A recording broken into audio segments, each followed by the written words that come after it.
welcome back. In this tutorial, we will introduce the different white ink fill modes in ID Studio, helping you choose the right white ink coverage for different printing needs. No seal. This mode prints color ink only and does not apply white ink. Please note, without white ink, heat transfer cannot be completed after applying DTF powder. Image area fill.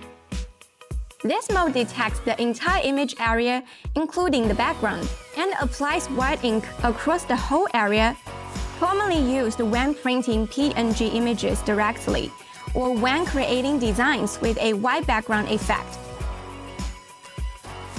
Object area fill.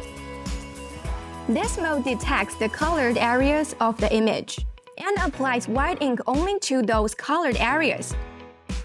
Often used for PNG images, allowing you to print designs without background color.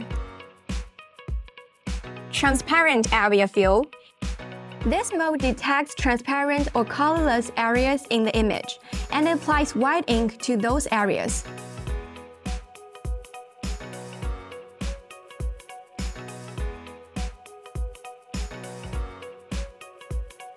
That's an overview of the white ink fill modes.